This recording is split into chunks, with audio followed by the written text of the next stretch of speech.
Imagine you're standing next to a river 4,000 years ago. You're thirsty. The water looks clean. It's moving, not stagnant. Every instinct in your body says, drink this. That decision could kill you, not because of poison, not because of a predator hiding in the reeds, because of something invisible, something you can't see, smell, or taste, something that wouldn't even have a name for another 3,000 years. And here's the part that should stop you cold. The people who survived long enough to become your ancestors often weren't the ones drinking water at all. They were drinking alcohol on purpose. Every single day, children included. Let that sit for a second. Beer, wine, fermented grain drinks. For huge stretches of human history, these weren't vices. They were survival tools. In many places, alcohol was safer to drink than water. That sounds insane. Alcohol destroys your liver. It clouds your judgment. It's linked to disease, addiction, violence. How could that possibly be safer than water? The thing your body is 60% made of. But here's where it gets strange. To understand this, you have to forget everything you know about modern water. You turn on a tap. Clean water comes out. You don't think twice. Ancient humans didn't have that luxury. They had rivers, wells, ponds, shared water sources, the same water used for drinking, bathing, washing clothes, and disposing of waste.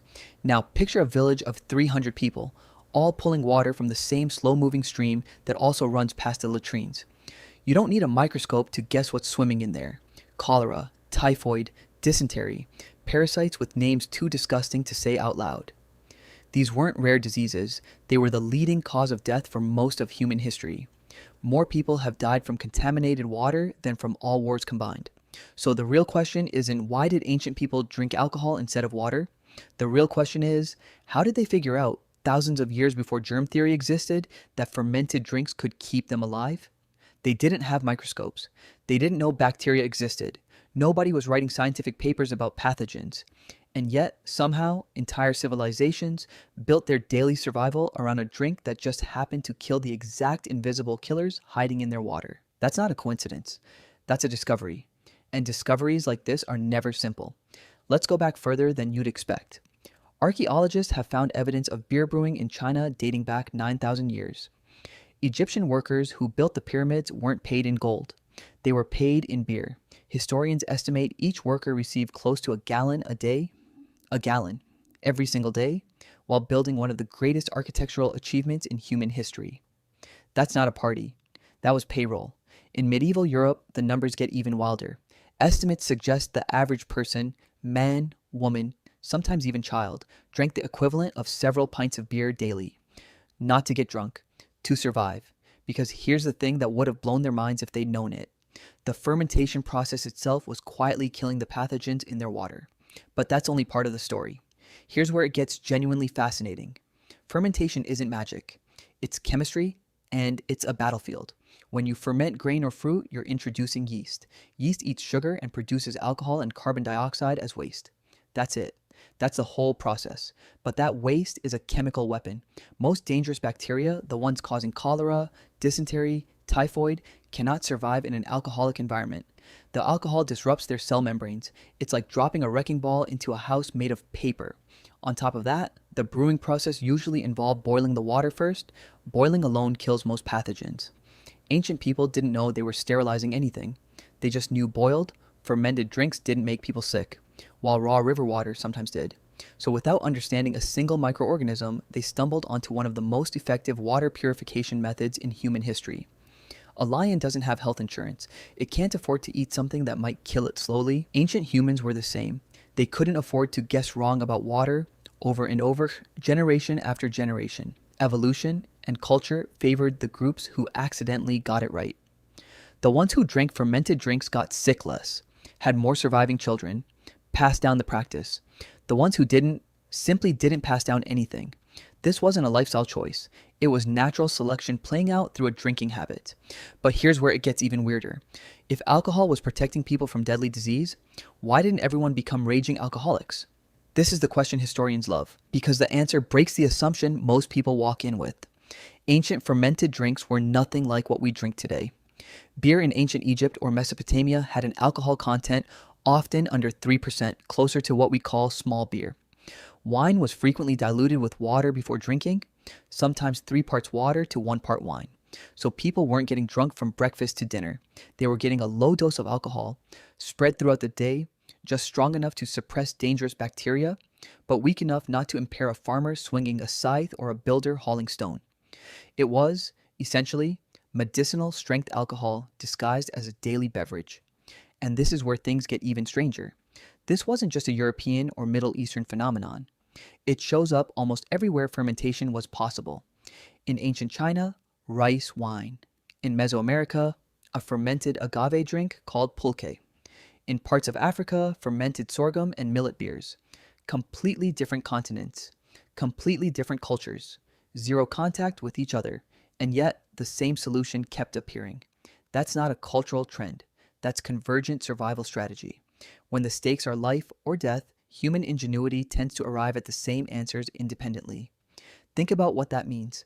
Across the planet, in isolated pockets of civilization, humans were essentially running the same life or death experiment and getting the same result. Drink the fermented stuff, live longer, drink straight from the river, roll the dice. But even this isn't the deepest layer. Here's the part that changes how you look at civilization itself. Some historians and archaeologists argue something even bigger, that the need for safe, reliable fermented drinks may have driven the rise of agriculture itself. Think about that for a second. We're taught that humans started farming grain to make bread. Food first, beer second. But there's a competing theory, and it's backed by residue analysis on ancient pottery. Some of the earliest grain cultivation may have been driven specifically by the desire to brew beer, not bake bread. If that's true, it means alcohol, the thing we now associate with hangovers and bad decisions, might have been one of the forces that pushed nomadic humans to settle down, plant crops, build permanent villages, and eventually cities. In other words, the safe drink problem may have quietly kickstarted civilization. That's the kind of fact you tell someone at a party and watch their whole face change. We think of beer as a byproduct of society. The theory flips it. Society might be a byproduct of beer. And there's a chilling flip side to all of this too. Because once people started relying on fermented drinks daily, alcohol wasn't just medicine anymore. It became embedded in religion, ritual, economy, identity. The Egyptians had a goddess associated with beer. Beer was currency, beer was community. Beer in some ancient texts was considered a gift from the gods themselves, because in a very real sense, it was a gift that kept people alive. The very thing protecting people from deadly bacteria was also quietly laying the foundation for something else. Humanity's oldest, most complicated relationship, with a substance that could heal and harm in the exact same sip. Ancient people didn't know they were walking a chemical tightrope. Too little alcohol and the water stays deadly. Too much and the drink itself becomes a danger, impairing judgment, damaging the body over decades, fueling dependency. They found the narrow safe zone almost entirely by trial and error, refined over thousands of years, encoded into recipes passed down like sacred instructions. And it worked. For millennia, it worked, until something changed everything. Eventually, humans figured out something even better than fermentation: sanitation, filtration, chlorination, germ theory. We learned to see the invisible killers directly instead of accidentally poisoning them with alcohol. And once we could purify water on purpose, the ancient necessity disappeared. But the habit didn't. Alcohol stopped being medicine and became culture, became ritual, became Friday nights and wedding toast, and something poured at nearly every major moment of human life. Here's the strange truth hiding underneath all of it. The drink sitting in your fridge right now exists in some indirect way because your ancestors were trying not to die of dirty water. Every time someone cracks open a beer today, they're participating without knowing it. So in one of the oldest survival technologies our species ever invented. We don't need it to survive anymore, but we kept it anyway. And that raises a strange, quiet question worth sitting with.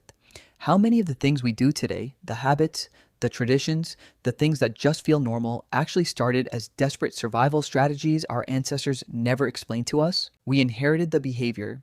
We forgot the reason. Next time you see someone raise a glass, remember, they're echoing a decision made by people who had no idea what a bacterium was, only that the water might kill them, and the beer somehow wouldn't. That's not just history. That's 4,000 years of trial and error sitting quietly in your hand.